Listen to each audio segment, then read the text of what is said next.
नमस्कार, myself Malika Parveen, assistant professor, government law college Bikaner. CPC में LLB final year के subject CPC में हमने पहले सेक्शन 26 तक किया है और उसके साथ में ऑर्डर 4 कर लिया है। सेक्शन 26 और ऑर्डर 4 किया पिछली वीडियो में। आज हम सेक्शन 27 और उसके साथ में ऑर्डर 5 करेंगे कि समन को निकाला जाना, प्रतिवादी के नाम समन निकाला जाना।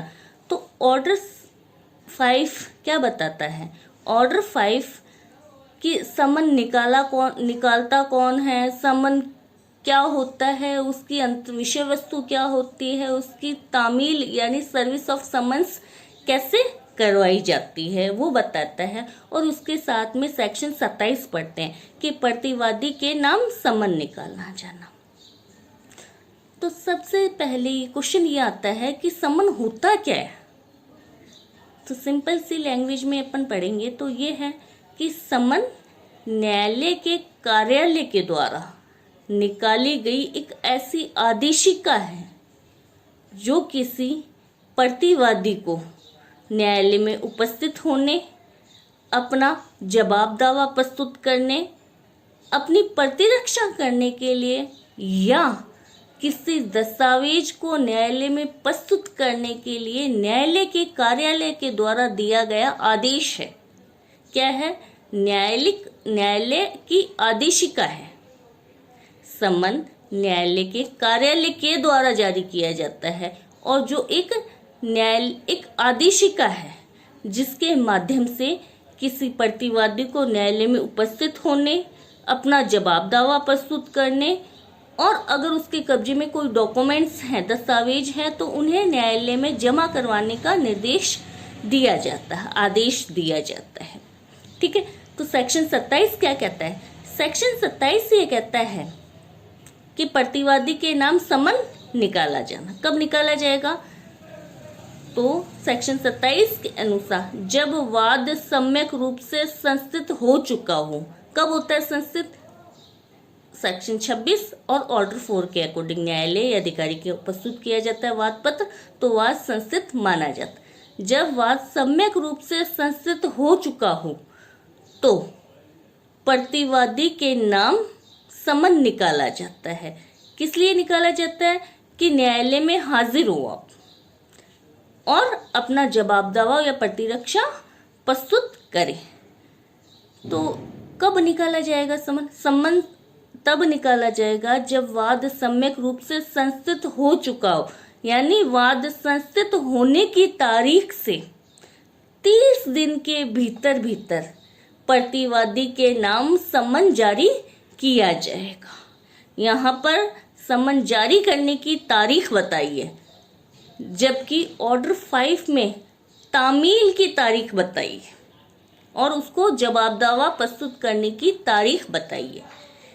सेक्शन 27 सिर्फ ये कहता है कि जब वाद सम्यक रूप से संस्थित हो चुका है उस दिनांक से 30 दिन के भीतर प्रतिवादी के नाम समन निकाला जाएगा। जब समन निकाला जाता है प्रतिवादी के नाम तो कौन उपस्थित हो सकता है? स्वयं प्रतिवादी हो सकता है या उसका अभिकर्ता जो वाद पत्र के प्रश्नों का उत्तर दे सके, देने के लिए सक्षम है, वो उपस्थित हो सकता है, या उसका प्लेडर जो वाद के तथ्यों से अवगत है वो उपस्थित हो सकता है, या प्लेडर के साथ में अन्य कोई व्यक्ति जो वाद के तथ्यों से पूर्णतः अवगत हो वो प्लेडर के साथ में उपस्थित हो सकता है। ये सेक्शन 27 में बताया गया था कि प्रतिवादी के नाम समन कब निकाला जाता है। अब ऑर्डर 5 ये कहता है कि समनों का निकाला जाना। तो ऑर्डर 5 में 30 रूल हैं, नियम 30 दिए हुए। तो रूल नंबर 1 से लेके रूल नंबर 8 तक समन से संबंधित सामान्य बातों का उल्लेख किया गया है। तामील के ढंग 9 से लेके रूल 9 से लेके रूल 30 तक तामील के तरीके या प्रकार बताए हैं, types of summon, service of summon बताए हैं। तो रूल 1 ये कहता है कि समन होता क्या है। जब वाद सम्यक रूप से संस्थित हो चुका है तो प्रतिवादी के नाम समन निकाला सेक्शन 27 में। जैसे ही समन निकाला जाता है उसकी तामील की जाती है, यानी उसकी सूचना प्रतिवादी को दी जाती है। तो प्रतिवादी पर तामील की दिनांक, यानी जिस दिन समन की तामील प्रतिवादी पर हो चुकी है उस दिनांक से 30 दिन के भीतर प्रतिवादी को अपना उत्तर देना होगा और अपनी प्रतिरक्षा का लिखित कथन यानी अपना जवाब दावा न्यायालय में प्रस्तुत करना होगा।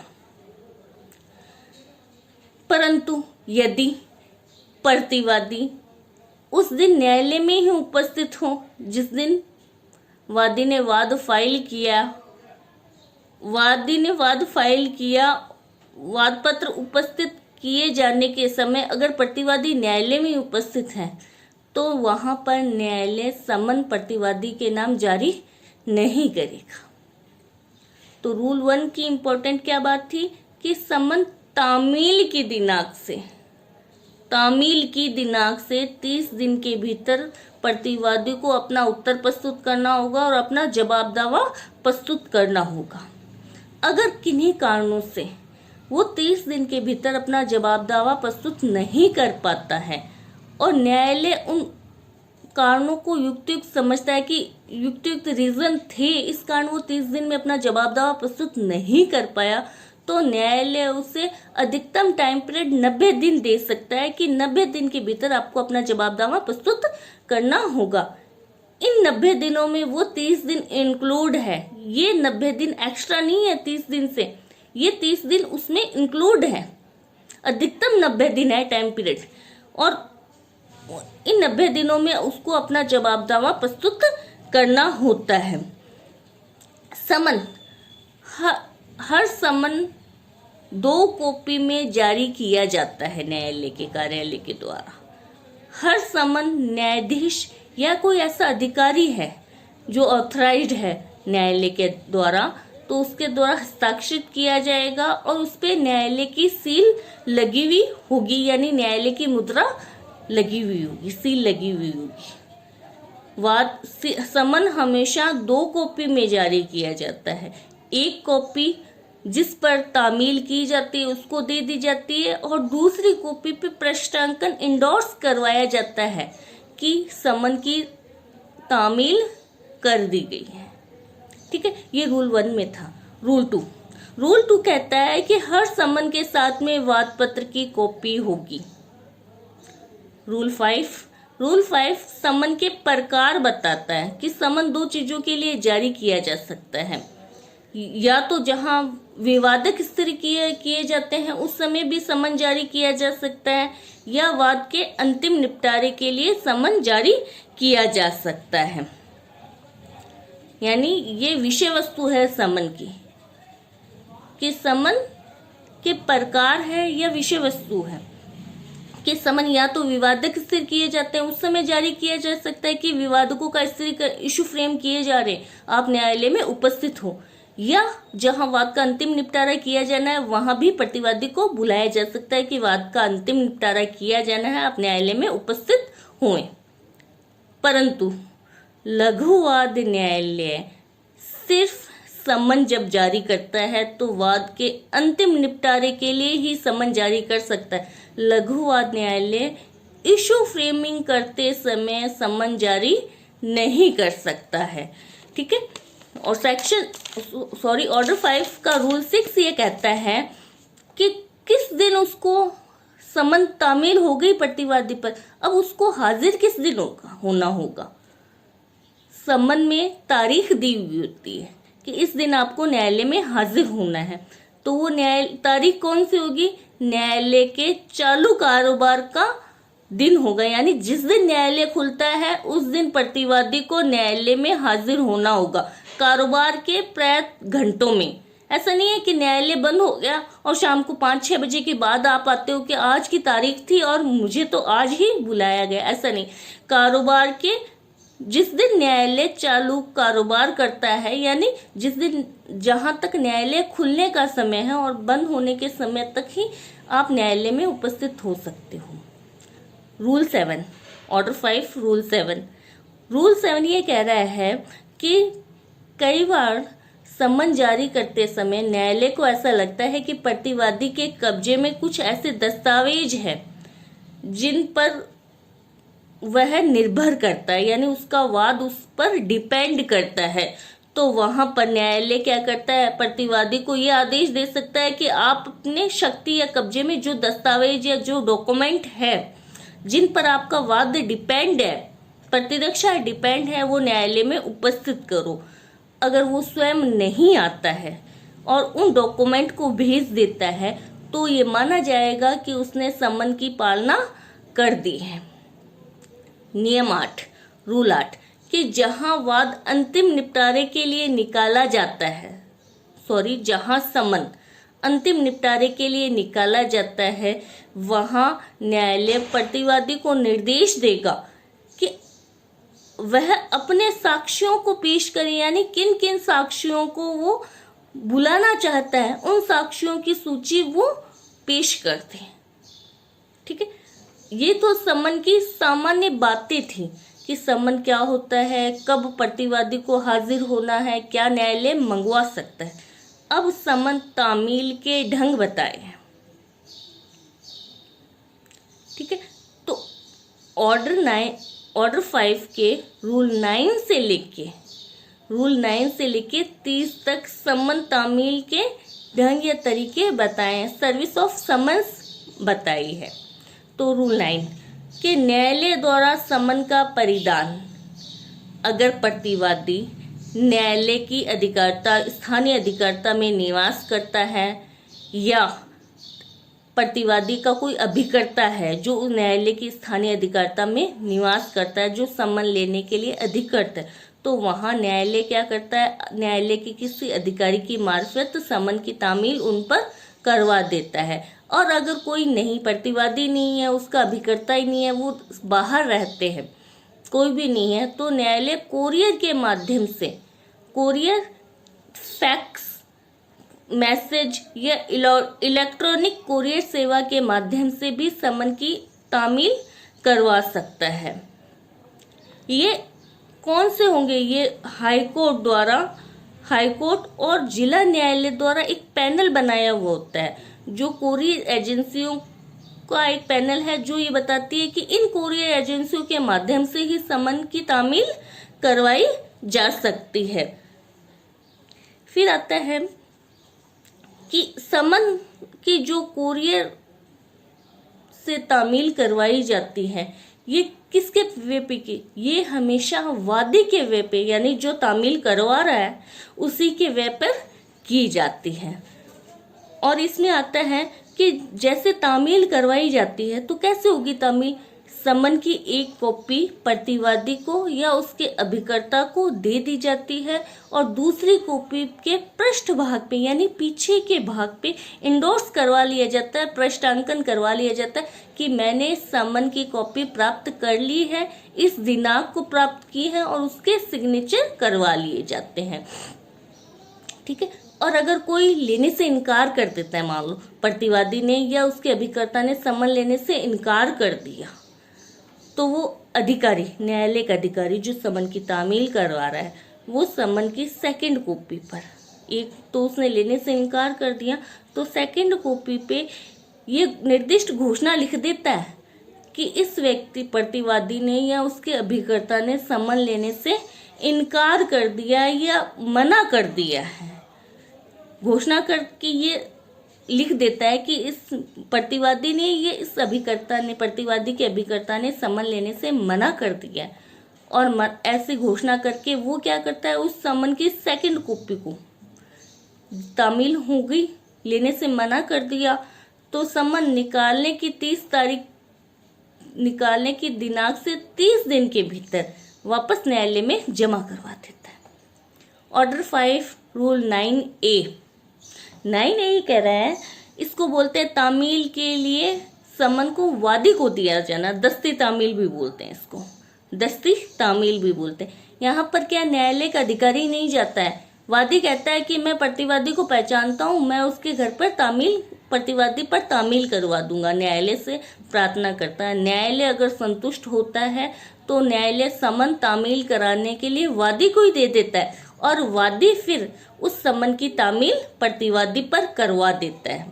वो वैसे ही कराएगा जैसे न्यायालय का अधिकारी करवाता। और अगर प्रतिवादी लेने से इनकार करता है या मिलता नहीं है या किन्हीं कारण से समन की तामील नहीं हो पाती, तो वादी समन की दोनों कॉपी को न्यायालय में जमा करा देता है और कहता है कि समन की तामील नहीं हो पाई।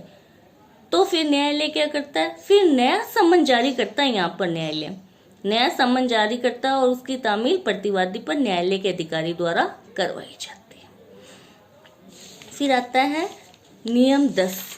नियम 10 ये कह रहा है कि तामील का ढंग परिदान करके या निविदान करके की जाएगी, यानी न्यायाधीश या अधिकारी जिसके द्वारा कोई अधिकारी अपॉइंट किया गया था कि ये अधिकारी समन की तामील करवाएगा, वो क्या करता है, प्रतिवादी को समन की एक प्रति परिदान करता है या निविदान करता है, देकर समन की तामील करवाता है। ये तामील का ढंग था। 11 में क्या है, 11 एक से बनता है, तो जितने प्रतिवादी होंगे सब पर एक एक कर कर तामील करवाई जाएगी। रूल 12, जहां तक साध्य हो तामील हमेशा प्रतिवादी पर ही करवाई जानी चाहिए, लेकिन जहां साध्य नहीं हो वहां उसके अभिकर्ता पर भी समन की तामील करवाई जा सकती है। 13 और 14 रहने देना, छोड़ देना। फिर नियम 15। नियम 15, 17 और 20 तीनों ही इम्पोर्टेंट है। 12, 15, 17 और 20 चारों इम्पोर्टेंट है। 12 कहता है जहां तक साध्य हो प्रतिवादी पर तामील करवानी है, ठीक है। फिर नियम 15, कुटुंब के किसी सदस्य पर समन की तामील, कि जहां पर प्रतिवादी मिलता नहीं है या है नहीं, न्यायालय की स्थानीय अधिकारिता में नहीं है और ना ही उसका कोई अभिकर्ता एजेंट भी नहीं है न्यायालय की स्थानीय अधिकारिता में, तो वहां प्रतिवादी के कुटुंब के किसी भी वयस्क सदस्य पर समन की तामील करवाई जा सकती है। मेल फीमेल का अंतर नहीं है, फीमेल पर भी करवाई जा सकती है, लेकिन मेजर होनी चाहिए, वयस्क होना चाहिए। वयस्क यानी कुटुंब के किसी भी मेजर सदस्य पर, यानी जो वयस्क है उस पर समन की तामील प्रतिवादी के नाम करवाई जा सकती है। और जो कुटुंब का सदस्य समन लेता है, तामील जिस पर करवाई जा रही है, वो उसकी समन की सेकंड कॉपी पर इंडोर्स करेगा कि वो कुटुंब के सदस्य होने के नाते इस समन को ग्रहण कर रहा है। अभिकर्ता नहीं है होने पर ही कुटुंब के सदस्य पर समन की तामील कराई जाएगी। इसने एक स्पष्टीकरण दिया है कि जो सेवक है वो कुटुंब का सदस्य नहीं माना जाएगा, ठीक है। 16 में वही बात है कि जो समन लेगा वो उसकी सेकंड कॉपी पर इंडोर्स करेगा कि उसने समन लिया है, प्रतिवादी के नाम के नाते लिया है, अभिकर्ता के नाते लिया है, कुटुंब के सदस्य होने के नाते लिया है, और वो किस हैसियत से या किस टाइटल से उसने उस समन को ग्रहण किया है, और उसके बाद में वो अपने सिग्नेचर करेगा और दिनांक भी डालेगा।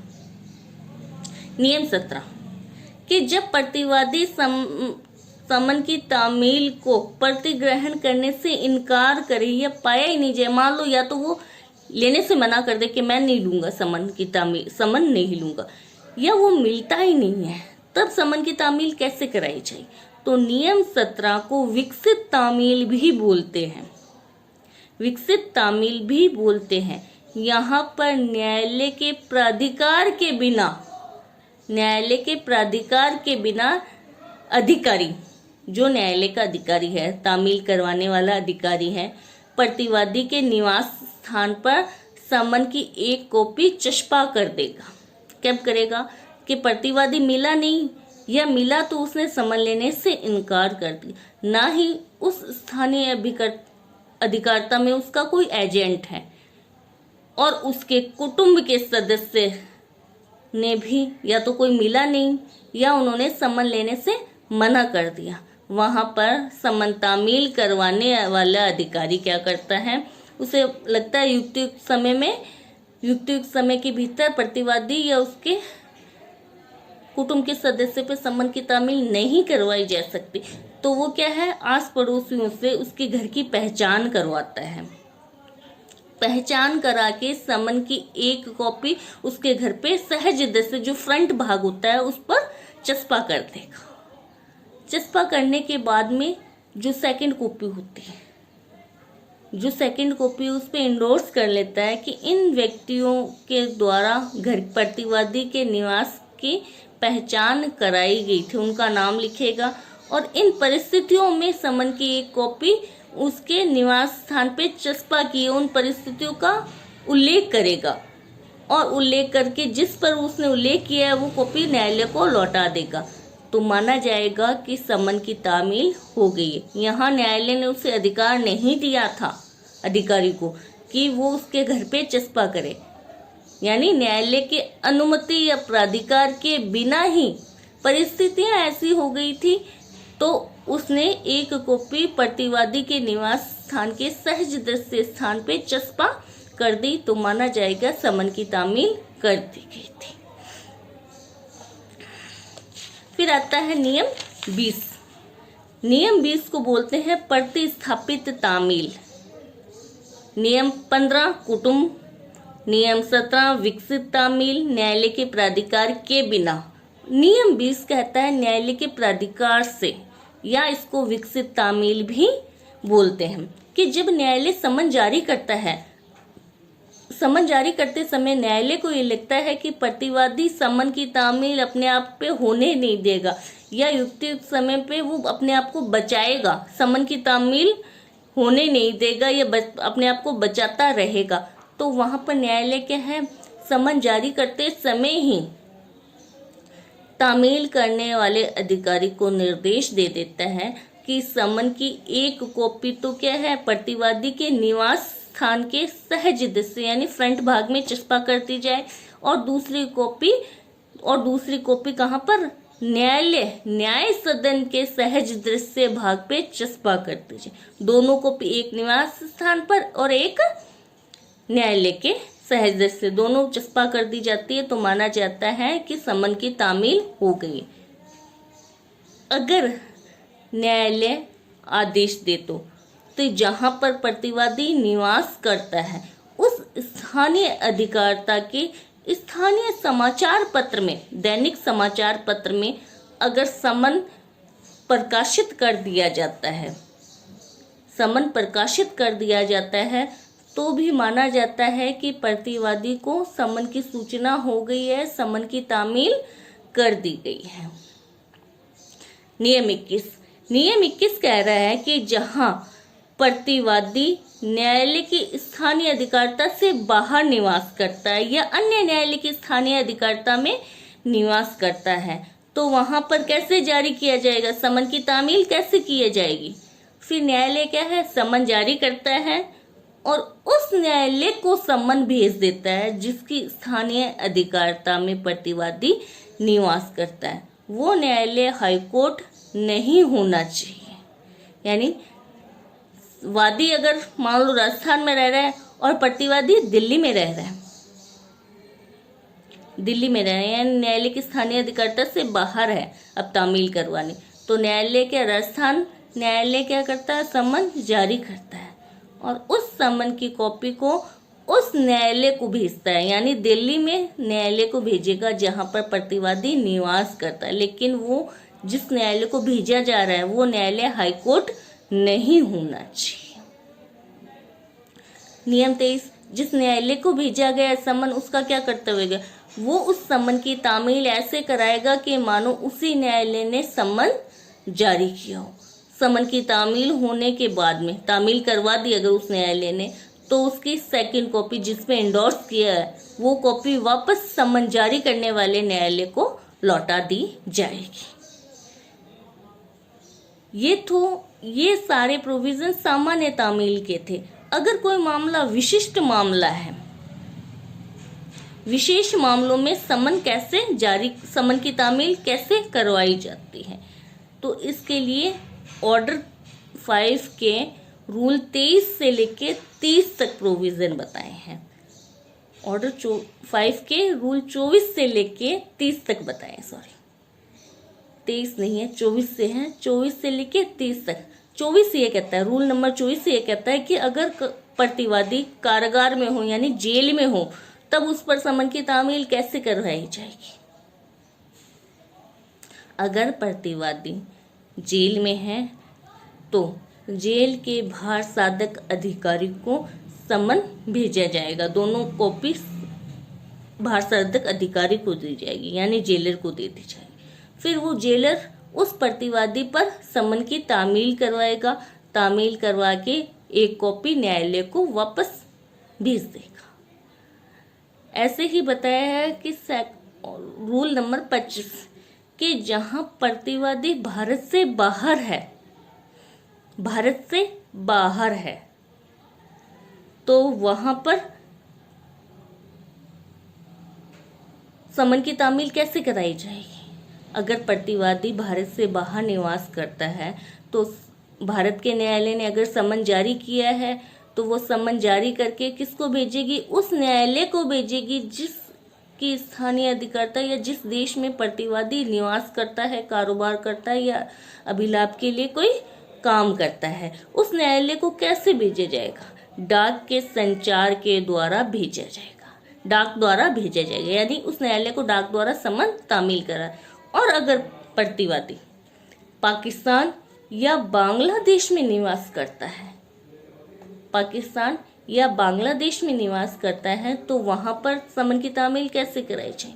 फिर समन उस न्यायालय को भेजा जाएगा जहां प्रतिवादी निवास कर रहा है, कारोबार कर रहा है, लेकिन वो न्यायालय हाईकोर्ट नहीं होना चाहिए। और अगर पाकिस्तान या बांग्लादेश में कोई लोक अधिकारी है जो कि सेना, नौसेना, वायुसेना नहीं होने चाहिए, लोक अधिकारी है, तो वहां तामील कैसे कराई जाएगी। लोक अधिकारी के प्रधान ऑफिसर पे तामील करवाई जाएगी जो केंद्रीय सरकार राजपत्र में अधिसूचना द्वारा तय करती है।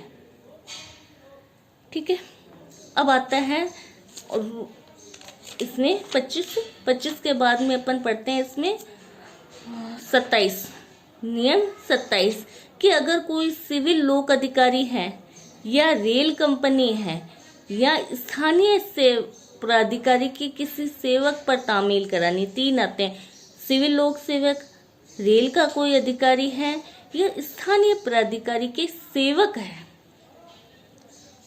ठीक है, लोकल अथॉरिटी के कोई सेवक हैं तो उन पर समन की तामील कैसे कराई जाएगी। लोक अधिकारी हैं, सिविल लोक अधिकारी हैं तो उस प्रधान पर करवाई जाएगी जिसके अधीन वो काम करते हैं, जिनके यानी उस कार्यालय के प्रधान ऑफिसर पर करवाई जाएगी जहां पर प्रतिवादी नियोजित है। रेलवे का कोई प्रतिवादी है, मान लो रेलवे का है, तो वहां का प्रधान कौन होगा, डीआरएम होगा, तो उस पर समन भेजा जाएगा। फिर प्रधान अधिकारी क्या है, समन की तामील करवाता है, तामील करवा के एक कॉपी न्यायालय, समन जारी करने वाले न्यायालय को वापस परिदत्त कर देता है। नियम 30 समन के बदले प्रतिस्थापित पत्र। कई बार प्रतिवादी ऐसी पंक्ति का है जो इस बात का हकदार होता है कि उसके प्रति यानी वो ऐसी कोई पंक्ति या ऐसी कोई रैंक धारण करता है जिसके कारण उसके विरुद्ध समन जारी नहीं किया जा सकता। सम्मान पूर्वक बर्ताव किया जाना, उसकी रैंक या उसकी पंक्ति के हिसाब से उसके प्रति सम्मान पूर्वक बर्ताव किया जाना चाहिए। तो वहां न्यायालय क्या करती है, अब उसको न्यायालय में उपस्थित भी करवाना है तो न्यायालय क्या करती है, उसके नाम समन जारी नहीं करती, समन के बदले प्रतिस्थापित पत्र जारी करती है। उस प्रतिस्थापित पत्र का प्रभाव समन के जैसा ही होता है, वही उसकी विषय वस्तु होती है। और प्रतिस्थापित पत्र प्रतिवादी को डाक द्वारा या विशेष संदेश वाहक द्वारा ही भेजा जाता है, न्यायालय का अधिकारी नहीं जाता है वहां पर। और उस प्रतिस्थापित पत्र को भेजने या उसको भेजा जाता है या उसकी तामील करवाई जाती है तो माना जाता है कि समन की तामील हो गई है, उसका प्रभाव समन की तामील के समान ही होता है। तो ये समन क्या होता है, समन तामील के ढंग क्या होते हैं, ये सारे ऑर्डर 5 में बताए थे। Thank you so much.